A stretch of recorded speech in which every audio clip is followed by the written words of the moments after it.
Hello everyone, कैसे आप सब। आप सबका अपने चैनल में स्वागत है। आज मैं आपको पंचतंत्र की कहानियों में से एक लघु कथा जिसका टाइटल है बकरा, ब्राह्मण और तीन ठग, जो कि एक लघु कथा सुनाने जा रहा हूँ। अगर आपको ये कहानी पसंद आती है तो वीडियो को लाइक कीजिएगा। तो चलिए शुरू करते हैं।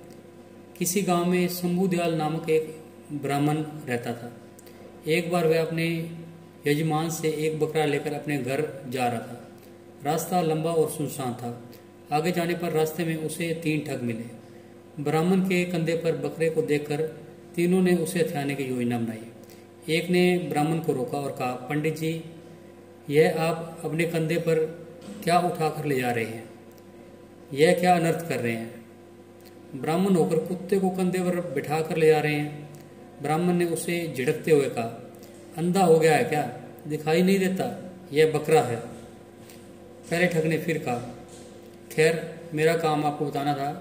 अगर आपको कुत्ता ही अपने कंधों पर ले जाना है तो मुझे क्या है, आप जाने और आपका काम। थोड़ी दूर चलने के बाद ब्राह्मण को दूसरा ठग मिला। उसने ब्राह्मण को रोका और कहा, पंडित जी, क्या आपको पता नहीं कि उच्च कुल के लोगों को अपने कंधे पर कुत्ता नहीं लादना चाहिए? पंडित उसे भी झिड़क कर आगे बढ़ गया। आगे जाने पर उसे तीसरा ठग मिला। उसने भी ब्राह्मण के कंधे पर कुत्ता ले जाने का कारण पूछा। इस बार ब्राह्मण को विश्वास हो गया कि उसने बकरा नहीं बल्कि कुत्ते को अपने कंधे पर बिठा रखा है। थोड़ी दूर जाकर उसने बकरे को कंधे से उतार दिया और आगे बढ़ गया। इधर तीनों ठगों ने उस बकरे को मारकर खूब दावत उड़ाई। तो इस कहानी से हमें सीख मिलती है कि किसी झूठ को बार बार बोलने से वह सच की तरह लगने लगता है। अतः अपने दिमाग से काम लें, अपने आप पर विश्वास करें। तो आपको ये कहानी कैसी लगी? अगर पसंद आई है तो लाइक कीजिए, शेयर कीजिए और चैनल को सब्सक्राइब कीजिए और बेल वाला बटन जरूर दबा दें ताकि हम ऐसी कोई और वीडियो डालें तो उसकी नोटिफिकेशन आपको मिल जाए। Thank you. हेलो एवरीवन, कैसे आप सब। आप सबका अपने चैनल में स्वागत है। आज मैं आपको एक कहानी सुनाने जा रहा हूँ। कहानी का टाइटल है मूर्ख मंडली। यह कहानी पंडित विष्णु प्रसाद शर्मा की पंचतंत्र की कहानियों में से एक कहानी है। तो चलिए शुरू करते हैं। एक पर्वतीय प्रदेश के महाकाय वृक्ष पर सिंधुक नाम का एक पक्षी रहता था। उसकी विष्ठा में स्वर्ण कण होते थे। एक दिन एक व्याध उधर से गुजरा था। व्याध को उसकी विष्ठा के स्वर्णमयी होने का ज्ञान नहीं था।